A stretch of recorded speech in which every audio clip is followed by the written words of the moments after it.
Sir Allu Arjun విషయం తర్వాత లేదు మోహన్ బాబు గారి ఇష్యూస్ తర్వాత అలాగే నాగార్జున గారిది ఇష్యూ తర్వాత సినీ ఇండస్ట్రీ ఆంధ్రప్రదేశ్కి తరలి వెళ్ళిపోతుంది అనేది భారీగా వినిపిస్తుంది సార్ ఆ మాట. సో నిజంగానే ఆంధ్రప్రదేశ్కి తరలి వెళ్ళిపోతుంది? అసలు ఖచ్చితంగా ఆంధ్రప్రదేశ్ తరలి వెళ్ళదండి. ఎందుకంటే ఆంధ్రప్రదేశ్లో ఆల్రెడీ చాలా కాలం జగన్ గారి ప్రభుత్వం నుంచి అంతకుముందు ప్రభుత్వం కూడా మనకు చంద్రబాబు నాయుడు గారు ఉన్నప్పుడు కూడా అంతకుముందు గతంలో బోల్డన్ని వసతులు ప్రకటించారు, వనరులు ప్రకటించారండి. అక్కడ షూటింగ్ చేస్తే కనుక లొకేషన్ ఫ్రీ అని, అక్కడ ఏమైనా మీరు చేస్తే మేము సపోర్ట్ చేస్తామని, మీరు కట్టే జిఎస్టీలో 90% మేము వెనక్కి తిరిగిస్తామని అప్పుడు అంబికా కృష్ణ గారు ఎఫ్డీసీ చైర్మన్గా ఉన్నప్పుడు ప్రకటించారు. నేను చెప్పేది జగన్ కన్నా ముందు ప్రకటించారండి. అప్పుడు కూడా ఇండస్ట్రీ వెళ్తాం. ఎందుకు వెళ్ళదంటే ఇప్పుడు హైదరాబాద్ అనేది ఒక హబ్బులా ఉంది, సినిమా హబ్బు లాంటిది, ఇక్కడ సెంటర్ ఇది. ఇప్పుడు తమిళ నుంచి మద్రాసు నుంచి ఇక్కడ ఎందుకు వచ్చామంటే తెలుగు తమిళ రాష్ట్రాలు అయ్యి, ఆ తమిళ రాష్ట్రం తెలుగు రాష్ట్రంగా కూడా వచ్చాం. ఇప్పుడు తెలుగు రాష్ట్రం ఇది, తెలుగు రాష్ట్రం అది, తెలుగు రాష్ట్రం ఒకే రాష్ట్రంలో రెండే ఉంటాయి. అసలు రెండు సెన్సార్ ఆఫీసులే రెండు లేవు ఇప్పుడు వరకు లేవు కదా. ఇక్కడే సెన్సార్ చేస్తున్నారు హైదరాబాద్ లో. ఇప్పుడు మీరు ఆ రాష్ట్రం విడిపోవచ్చు, ఇంకోటి విడిపోవచ్చు, ఆస్తులు పంచుకోవచ్చు తప్ప సినిమా అనేది తెలుగు సినిమా రెండు రాష్ట్రాలు ఒకటే. ఇప్పుడు హైదరాబాద్ తెలుగు ఒకటి, ఆంధ్ర తెలుగు ఒకటి లేదు. రెండోది ఎవరు ఎక్కువ ఫెసిలిటీస్ కల్పిస్తే అక్కడికి వెళ్తారు జనరల్గా. ఇప్పుడు వెళ్ళిపోండి అని వీళ్ళు ఎవరు అంటే వెళ్ళవలసిన అవసరం లేదు. ఇప్పుడు బాంబే వాడు వచ్చి ఇక్కడ వ్యాపారం చేసుకుంటానండి, అమెరికా వాడు వచ్చి ఇక్కడ వ్యాపారం చేసుకుంటాం, మనం వెళ్ళి అమెరికాలో వ్యాపారం చేస్తున్నాము, అమెరికాలో ఉద్యోగాలు చేస్తున్నాము, అమెరికా వెళ్ళిపోమంటారు మనల్ని.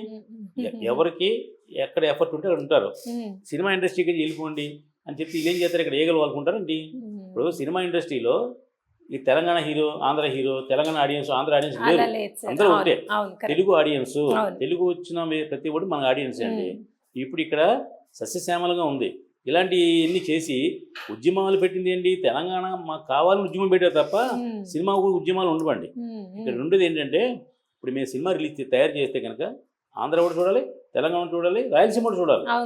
అందుకని మేము ఒక తెలంగాణ కోసమే తీస్తాం లేదు, ఒక ఆంధ్ర కోసమే తీస్తాం లేదండి. ఇప్పుడు ఆంధ్ర తెలంగాణ యొక్క కట్టుబాట్లు దాని గురించి ఏమైనా బలగం లాంటి సినిమా తీస్తే ఎక్కువ సక్సెస్ తెలంగాణ ఉంటుంది. అది కూడా ఆంధ్రాలో ఆడింది. ఆ సినిమా తీసినప్పుడు దిల్ రాజు గారు అక్కడ కూడా ఉంది కదా. అలాగే ఒక పొట్టి శ్రీరాములు గారి మీద లేకపోతే ఇంకొక మీద సినిమా తీసాం అనుకోండి. ఇప్పుడు సినిమా తీస్తున్నారు మన ఫ్రెండ్ ఒక ఆయన, డొక్కా సీతమ్మ అని. ఆవిడ ఆంధ్రాలో ఉన్న ఒక అందరికి అన్నం పెట్టిన మహాతల్లి, ఆవిడ మీద సినిమా తీస్తున్నాం. సినిమా తీస్తుంటే ఆవిడ నీతి ఆంధ్ర, తెలంగాణ, రాయలసీమ అన్నింటిలో ఉంటుంది అంతే తప్ప ఆంధ్రాలో పుట్టింది కాబట్టి తెలంగాణ చూడడం అనేది కుదరదండి. సినిమా అనేది ఎంటర్టైన్మెంట్. మీకు అవార్డులు ఇచ్చినప్పుడు మీరు లోకల్గా భాషా సంస్కృతి మీద అవార్డు ఇవ్వచ్చు, లేదా ఇంకోటి ఇవ్వచ్చు తప్ప ఏది ఏమైనా ఫరెవర్ ఇక్కడే ఉంటుంది ఇండస్ట్రీ అండి. ఇప్పుడు అక్కడ ఎక్కువ ఫెసిలిటీ ఇచ్చారనుకోండి, అక్కడ ఇల్లు వస్తూ ఉంటాం మేము. అందువల్ల తెలుగు సినిమా అనేది రెండు రాష్ట్రాల్లోనే ఉంటుంది. ఇక్కడ అక్కడ మాకు భేదం లేదు.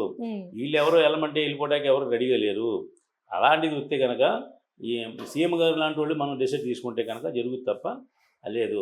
ఎవరైనా ఇండస్ట్రీ మా ఊరండి, సినిమా ఇండస్ట్రీ కాదు, ఇండస్ట్రీస్ కూడా ఇక్కడ రమ్మని ఆహ్వానిస్తున్నారు, సెజ్జీలు పెడుతున్నారు, 50,000 ఫీట్లు 50,000 ఉద్యోగాలు ఇస్తున్నారు అక్కడ సెజ్జిలో, పోలేపల్లి సెజ్జిలో. అలాగా మన సీఎం గారు వచ్చిన తర్వాత ఇంకా పెంచారు. అందరినీ విదేశంలో రమ్మండి, మీరు ఇన్వెస్ట్మెంట్ పెట్టుకోండి, ఇక్కడ మేము భరోసా ఇస్తామని చెప్పి అంటున్నారు. అలాగే వాళ్ళు ఆంధ్ర వాళ్ళు ఏమంటున్నారు, పరిశ్రమలు ఇక్కడ రండి మేము పెడతా ఉంటున్నారు. అంతేగాని హైదరాబాద్ రావద్దంటలేదు వాళ్ళు. అమెరికా వాడిని ఒకడున్నాడు, ఒక కంపెనీ ఉందండి, ఇక్కడే పెట్టమంటే అక్కడ పెట్టమంటారు, ఎక్కడ అనుకూలంగా ఉంటే వాళ్ళు పెట్టుకుంటారు, ఫెసిలిటీస్ ఎక్కడ చూపిస్తే అక్కడ పెట్టుకుంటారు.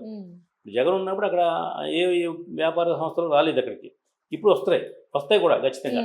ఇప్పుడు ఎందుకంటే ప్రభుత్వం చాలా బాగుంది, ఎన్డీఏ ప్రభుత్వం చాలా బాగుంది కాబట్టి అక్కడికి వస్తాయి. అవి వచ్చేవాళ్ళు ఎవరు, హైదరాబాద్ నుంచి వచ్చేవాళ్ళు కాదు, అమెరికా నుంచి వచ్చేవాళ్ళు లేదా టాటా కంపెనీ వాళ్ళు, ఇలాంటి కంపెనీలు వస్తాయి తప్ప దీని నుంచి కాదు. సినిమా ఇండస్ట్రీ ఖచ్చితంగా ఇక్కడే ఉంటుంది. ఎవరో వెళ్ళిపోమంటే వెళ్ళిపోయేది కాదు, ఎవరు గిడ్డెత్తి వెళ్ళిపోయేది కాదు. Right sir. సార్ అయితే ఈ రోజు జరిగిన మీటింగ్లో చిన్న సినిమాల గురించి ప్రస్తావన రాలేదు. దాని గురించి మీ మాటల్లో ఏం చెప్తారు సార్, మీ ఒపీనియన్ ఏంటి? ఈవేళ వెళ్ళింది ఏంటంటే సెంటిమెంట్గా సీఎం గారిని ఇండస్ట్రీ కలిసింది. ఇండస్ట్రీలో ఇప్పుడు వీళ్ళు మాకు కావాలని మా వాళ్ళు ఏమీ ఎజెండా పెట్టలేదు.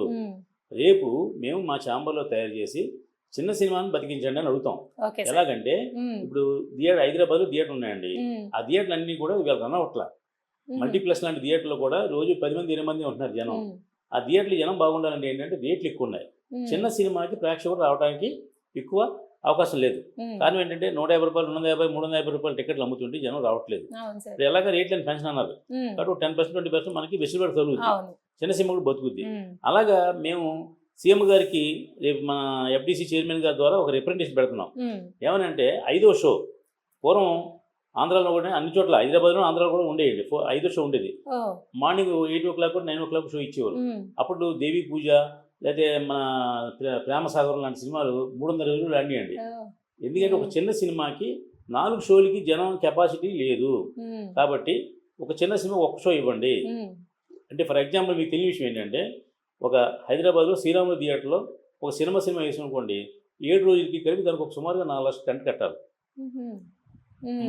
మా సినిమా అంటే చిన్న సినిమా కానీ 4 లక్షల రూపాయలు రెంట్ కట్టే అంత కెపాసిటీ లేదు. అందుకని మేమేం అడుగుతున్నాం అంటే అదే శ్రీరాములు థియేటర్లో ఒక షో వేయండి మాది, మిగతా 4 షోలు మీరు నచ్చిన సినిమాలు వేసుకోండి. మాకు ఒక సినిమా ఇస్తే మా సినిమాకి వచ్చే జనం అంతమంది ఉన్నారు, 4 షోలకు వచ్చే జనం లేదు, ఒక షోకి వస్తారు. ఆ ఒక షోకి జనం ఇవ్వండి, సినిమాని బతికించండి అన్నాం. బతికింది అనుకోండి ఈ సినిమా ఒక రోజు వారం రోజులు తీయట్లేదు, 100 రోజులు ఆడతారు, 100 షోలు ఆడతారు.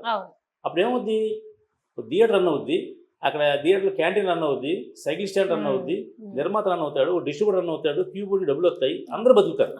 ఇప్పుడు ఏమైంది, ఒక చిన్న సినిమా వేస్తే సపోజ్ శ్రీరాములు థియేటర్లు వేసామనుకోండి ఒక్క రోజుకే తీసేస్తున్నారు.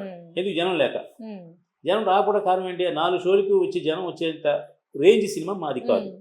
ఇది మాకు తెలుసు, ఇది ఇండస్ట్రీ కూడా తెలుసు. ఇప్పుడు ఇంకోటి ఏంటంటే ఫ్లెక్సిబుల్ రేట్లను ఇచ్చారండి. అంటే మన సినిమాని మనం 100 రూపాయలు మినిమం పెట్టారనుకోండి, దాన్ని 150 చేసుకోవచ్చు, 250 చేసుకోవచ్చు, అది పర్మిషన్ అని ఇచ్చారు కదా. మేమేం అడుగుతున్నాం అంటే మా సినిమాకి 100 రూపాయలు టికెట్ వద్దు, 75 రూపాయలు పెట్టండి. తర్వాత ఇద్దరు నేల ఉండేదండి, బెంచి ఉండేది, కుర్చీ ఉండేది. ఇప్పుడు అన్ని కలిపి కూడా కామన్ చేశారు కదా. పాప ఆర్ నారాయణమూర్తి గారు ఎప్పుడు పోరాడుతుండేవాడు నేలలో 20% నేల పెట్టాలని. అంటే థియేటర్లో ఒక 1000 కెపాసిటీ ఉందనుకోండి, థియేటర్ కెపాసిటీ 1000 మంది సీట్లు ఉందనుకోండి, ఓ 200 సీట్స్, అంటే ఎగ్జామ్ చెప్తాను మీకు, 20% సీట్లు నేల కేటాయించండి, బెంచి కేటాయించండి, కుర్చీ కేటాయించండి. ఏమైంది, కింద నుంచి పైదాకా ఒకటి సీట్లు ఉన్నాయి. దానివల్ల ప్రేక్షకుడు 100 రూపాయలు 150 రూపాయలు కొనలేకపోతున్నాడు. అదే 50, 75, 100 పెట్టారనుకోండి, రిక్షా కూడా ఆటో కూడా 50 రూపాయలకి వెళ్తాడు, ఇంకో 75 రూపాయలకి వెళ్తాడు, ఇంకోటి 100కి వెళ్తాడు. ఇలా పెంచడం వల్ల ఏంటంటే సినిమా బతుకుద్ది, ఎక్కువ మంది ఆడియన్స్ వస్తారు. ఇప్పుడు మీరు 10 మంది ఆడియన్స్ వచ్చేది, రేపు 100 మంది ఆడియన్స్ వస్తారు. కలెక్షన్ పెరగకపోవచ్చు కానీ ఆడియన్స్ పెరుగుతారు. బాగుంది అనుకోండి, వీళ్ళు బయటికి వెళ్ళి చెప్తారు సినిమా బాగుందంటే, అంటే ఇంకోటి థియేటర్ రావడానికి అవకాశం ఉంటుంది. ఇదివరకు రోజుల్లో 50 రోజులు 100 రోజులు ఆడేది సినిమాలు. ఇప్పుడు వారం ఆడుతున్నాయి. ఓ పెద్ద సినిమా అయితే 4 వారాలు ఆడుతుంది, బాగా పెద్ద సినిమా అయితే 5 వారాలు ఆడుతుంది. ఎన్ని కోట్ల సినిమా అయినా. అసలు డిస్ట్రిబ్యూటర్లు, ప్రొడ్యూసర్లు ఏం చేస్తున్నారు, మన సినిమా 5 వారాలు కూడా ఆడటానికి అవకాశం లేకుండా మీ సినిమా మీద పడిపోతున్నాయని ఒక మొదటి రోజునే మొత్తం 15 థియేటర్లు, 12 థియేటర్లు అలా పెట్టేస్తున్నారు. పెట్టేది దాని కెపాసిటీ అంతా ఒకసారి లాగేస్తున్నారు. 2 రేట్లు ఎక్కువ పెట్టేస్తున్నారు. తర్వాత సినిమా తేడా వస్తే మళ్ళీ జనం రారని, కసినోడు ఓపు ఇంట్రెస్ట్ ముందు వచ్చేస్తారు కదా ఉద్దేశం. ఈ విధంగా సిస్టమ్ మారిపోయింది. సిస్టమ్ మళ్ళీ చేంజ్ అవ్వాలంటే, చిన్న సినిమా బతకాలంటే అట్లీస్ట్ 2 క్లాసులు పెట్టండి, నేల కుర్చీ లేదా బెంచి కుర్చీ. అంటే నేల అంటే ఐ మీన్ పూర్వం నేల 1, 2, 3 క్లాస్ పెట్టండి. పెడితే ప్రేక్షకుడు ఎక్కువ సినిమాలు చూస్తారు, ఎక్కువ మంది బతుకుతారు, ఇండస్ట్రీ బతుకుద్ది, నిర్మాత కూడా బతుకుతారు. ఇప్పుడు మాకేమైందంటే 200 మంది, మీరు అన్నారు ఎంత 200 సినిమాలు వస్తున్నాయని, ఈ 200 సినిమాల్లో ఒక 10% సినిమాలు మాత్రమే నెక్స్ట్ ఇయర్ వస్తున్నారు. అంటే 2023లో 200 సినిమాలు ఇచ్చానండి, 2024 వచ్చేటికి 180 మంది నిర్మాతలు వెళ్ళిపోయారు ఇళ్ళకి, డబ్బులు నష్టపోయి. ఒక 20 మంది మాత్రమే ఇంకా ఇక్కడ తిరుగుతూ 2024లో సినిమాలు తీశారు. మళ్ళీ 2024లో 200 వచ్చినాయి, మళ్ళీ 180 మంది కొత్త మంది వచ్చారు, వీళ్ళు మళ్ళీ వెళ్ళిపోతున్నారు. మళ్ళీ ఆ 20 మంది మాత్రం 2025లోకి వస్తున్నారు. అంటే ఒక 10% నిర్మాతలు మాత్రమే కంటిన్యూ చేస్తారు తప్ప, అది వ్యాపారం అనుకోండి, లేదంటే ఆ సినిమా మీద ఉన్న వాళ్ళకి ప్యాషన్ అనుకోండి చేస్తున్నారు. మిగతా వాళ్ళందరూ ఏదో పనులు వచ్చి, ఎవడో మోసం చేసి, ఆడెవడో ఏదో ఫ్యాషన్ వచ్చి, లేకపోతే ఏదో అమ్మాయిలతో తిరుగుదామా, మందు కొడదామా, లేకపోతే ఏదో డబ్బు ఉంది, గ్లామర్ వస్తుందా, ఇలా రకరకాల కలర్స్తో వచ్చి వాళ్ళు వెళ్ళిపోతున్నారు. వీళ్ళకి ఒక 150 మంది వెళ్ళిపోతున్నారు, తిట్టుకుంటూ వెళ్తున్నారు. వాళ్ళు ఇండస్ట్రీ మోసం చేసింది, 6 కోట్లు పెట్టి సినిమా తీసాం, 6 రూపాయలు కూడా రాలేదు అని ఇలాంటి కామెంట్ చేస్తున్నారు. కానీ సినిమా అనేది ఫర్ ఎవర్ ఉంటుందండి. ఎందుకంటే మనిషికి ఆనందం, వినోదం కావాలంటే అతి తక్కువ రేట్లో వచ్చే ఆనందం అది ఒకటే. పూర్వం అయితే ఇంకా ఎక్కువ మంది వచ్చేది ఆదాయం, ఏది అతి తక్కువ రేటుకి వచ్చేది ఆదాయం వినోదం. మందు ఉందనుకోండి, సపోజ్ క్వార్టర్ బాటిల్ 100 రూపాయలు అండి, సినిమాకి వెళ్తే 100 రూపాయలు. ఇప్పుడు చేయదు, 3 గంటల ఆనందానికి వెళ్తుంది. ప్లస్ పెళ్ళం పెట్టలతో వస్తే మైండ్ రిలీఫ్ ఉంటుంది. కాబట్టి వినోదం అనేది ఫర్ ఎవర్ ఉంటుందండి. ఇప్పుడు ఏమైంది, రేట్లు పెంచడం వల్ల, ఇన్ని పెరగడం వల్ల ఏమైందంటే రకరకాలుగా ఆనందాన్ని పంచుకుంటున్నారు, వెళ్ళిపోతున్నారు. ఓటీటీలని ఇంకోటని వెళ్ళిపోతున్నారు. కాబట్టి ఎన్ని తగ్గాలంటే ఖచ్చితంగా తెలంగాణ గవర్నమెంట్, ఆంధ్ర గవర్నమెంట్ కూడా సినిమాకి 3 క్లాసులు పెట్టాలి. నేల బెంచి కుర్చీలాగా first class, second class, third class పెట్టాలండి.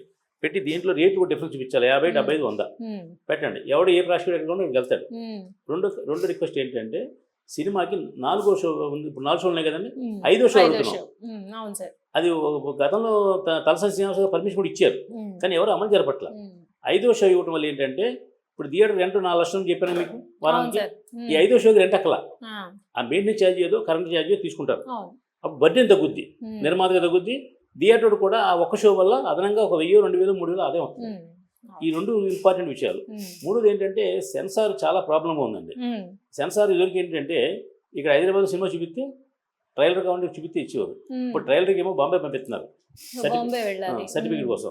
రెండోది ఏమో సినిమాకి ఇప్పుడు మూగోళ్ళు చెవిటోళ్ళు కూడా సినిమా చూస్తారు కాబట్టి వాళ్ళకి కావాల్సిన విధంగా మళ్ళీ మీరు తయారు చేయండి థియేటర్లో అంటున్నారు.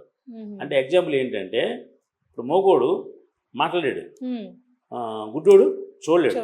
గుడ్డోడు చూడకుండా సినిమా చూస్తారంట. అసలు మామూలు జనం సినిమాకి రావట్లా. ఇప్పుడు సెంట్రల్ గవర్నమెంట్ ఏం పెట్టింది, ఎలా సాధ్యం అవుతుంది అంటే ఆడు గుడ్డోడు కదా, ఆడికి వాయిస్ వినపడుతుంది. ఏమని, ఇప్పుడే హీరోయిన్ వచ్చి హీరోని తిట్టింది, పిల్లను ఎత్తుకుంది, లేదా వాళ్ళ అమ్మగారు అత్తగారు కొడుతుంది. అంటే పూర్వకాలంలో మన రేడియో లాగా అంతే కదా సార్. అది అవసరం అండి. వాళ్ళు 1% ఉంటారు, ఆ 1% కోసం మళ్ళీ మీ సిస్టమ్ మారితే ఆ సెన్సార్ చేయడానికి మనకి ఆ సిస్టమ్ సంబంధించి బోర్డు అంత ఖర్చు అవుతుంది. పైగా అది పాన్ ఇండియా సినిమాకి పెడుతున్నాం ముందు అంటున్నారు. ఇప్పుడు మన సినిమా స్థాయి ఈవేళ తెలుగు నుంచి దేశానికి వెళ్ళింది.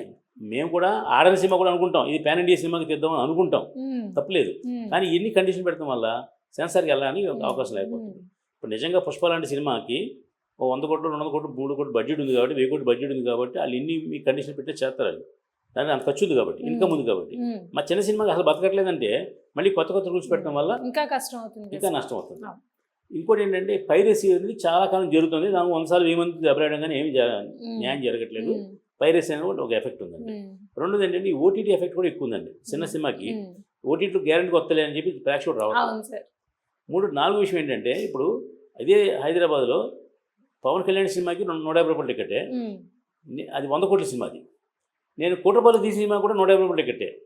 ప్రేక్షకుడు ఎందుకు వెళ్తాడు, ఈ సినిమా ఎందుకులే, నేను పవన్ కళ్యాణ్ సినిమాకి. ఎందుకని, స్టార్ హీరో ఉన్నాడు, ఓ రిచ్గా ఉంటుంది, ఓ ఫైట్లు ఉంటాయి, ఓ హీరోయిన్ ఉంటుంది, డ్యాన్స్లు ఉంటాయి, అన్నీ ఉంటాయి ఉద్దేశంతో దానికి వెళ్తారు.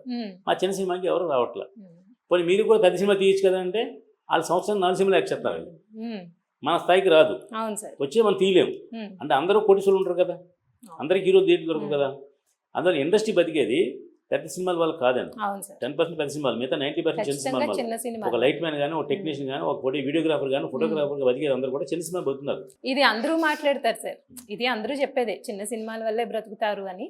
కానీ అదే మీరు అన్నట్టు ఇన్ని ప్రాబ్లమ్స్ ఉన్నాయి, అది బతుకుతారని తెలుసు, బ్రతకనివ్వడం లేదు. Correct sir. ఇప్పుడు లైట్ మ్యాన్ అనుకోండి, పెద్ద సినిమాకైనా 250 రూపాయలే, చిన్న సినిమాకైనా 250 రూపాయలు. పెద్ద సినిమా బడ్జెట్ 100 కోట్లు, చిన్న సినిమా బడ్జెట్ 1 కోటి రూపాయలు. ఎలా అతను 250 రూపాయలు లైట్ మ్యాన్ ఎలా ఇస్తాం అంటే, అతనే ఏమంటాడు, ఆడెలా బతుతాడు, వాడు చేసే పని అదే కదా అంటాడు. అంటే వాళ్ళ బాధ వాళ్ళకు ఉంటాయి. అందుకని సిస్టమ్ మారితే కనుక అన్నీ మారుతాయండి. అని ఇప్పుడు అంటే అసలైన విషయం డిస్కస్ చేయట్లేదు మీతోటి. మీరు కనుక చిన్న సినిమాని బతికించాలని ప్రభుత్వం అనుకుంటే 100 మార్గదర్శకాలు ఉన్నాయి. ప్రభుత్వానికి ఏం నష్టం లేదు, ఆదాయం వస్తుంది. టికెట్ మీద ఆదాయం కదా వాళ్ళకి, ఆదాయం వస్తుంది. కాబట్టి ఎంతకు మీరు అన్నట్టుగా దిల్ రాజు గారు పెద్ద సినిమా గురించి మాడారు, రేపు పొద్దున్న మీరు రిప్రజెంటేషన్ పెట్టి చిన్న సినిమా గురించి కూడా మాడిస్తాం. ఆయన మాడతారు. దిల్ రాజు గారికి కష్టకాలని తెలుసు, ఆయన మావాడి కాబట్టి ఖచ్చితంగా ఆయన నిన్నటిదాకా ఫిల్మ్ ఛాంబర్ ప్రెసిడెంట్ చేశారు, ఇప్పుడు ఫిల్మ్ డెవలప్మెంట్ కార్పొరేషన్ చైర్మన్ చేశారు. ప్లస్ ఆయన రెగ్యులర్ ప్రొడ్యూసర్, డిస్ట్రిబ్యూటర్, ఎగ్జిబ్యూటర్, అన్ని క్వాలిఫికేషన్స్ ఉన్న వ్యక్తి దిల్ రాజు గారు. ఇప్పుడు ఆయనకే ఎఫ్డీసీ చైర్మన్ గా చేస్తున్న దిల్ రాజు గారికి మీరు ఏం సలహా ఇస్తారు సార్? ఇప్పుడు మీకు 5 పాయింట్లు చెప్పాను, మీకు చెప్పిన 5 పాయింట్లు ఆయన చెప్తామండి, రిటర్న్ ఇస్తాం. చిన్న సినిమా బతకాలని ఇలా చేయండి సార్ అంటే ఆల్రెడీ ఆయన కూడా మా ఛాంబర్ ప్రెసిడెంట్ గా ఉన్నాడు, మాకు రెగ్యులర్ గా బతకాలని ఆలోచించేవారు. ఇప్పుడు క్యూబ్ ఛార్జ్ ఉంటుందండి, సినిమాకి 11,000 రూపీస్ కట్టాలి, ప్రతి నిర్మాత ఒక థియేటర్ కట్టాలండి. ఆయన హయాంలో చెప్పారు, ఏమంటే మీరు చిన్న సినిమా మీరు ఏం చేస్తున్నారంటే యాజ్ ఏ ప్రెసిడెంట్కి ఏం చెప్పారంటే, మా సెటప్లో ఉన్నటువంటి సినిమా థియేటర్లు అన్నింటికి కూడా క్యూబ్ డబ్బులు నిర్మాత కట్టక్కలేదు, మేము కట్టుకుంటాం, మిగతా వాళ్ళందరినీ కూడా మనం దీంట్లో తీసుకొద్దాం అని చాలా పాజిటివ్గా ఆయన స్పందించారు. అంటే కొన్ని అమలు చేస్తే కొన్ని అమలు జరగవు, అయితే ముందు ఆయన మనసులో మాత్రం ఉంది చిన్న సినిమా బతికించాలన్న ఉద్దేశంతో. కాబట్టి చిన్న సినిమా బతుకుద్ది. ఇంకా ఫైనల్గా మీరు చెప్పేది ఏంటంటే దిల్ రాజు గారి హయాంలో చిన్న సినిమా బతకడానికి ఎక్కువ అవకాశం ఉంది. ఆయన వారధిలాగా సారథిలాగా పనిచేసి మా చిన్న సినిమా న్యాయం చేస్తారని మేము కోరుకుంటున్నాం. ఖచ్చితంగా సార్. ఆయనకి ఇది కూడా ఉంది సార్, వెళ్ళి Stamina మాట్లాడి ఆ స్టామినా ఉంది. Capacity ఆయన ఉంది. సెట్ చేసే మనిషే కూడా, వ్యక్తి కూడా అలాంటి వ్యక్తే కాబట్టి నిజంగానే ఆయన సెట్ చేసే అవకాశం ఉంది.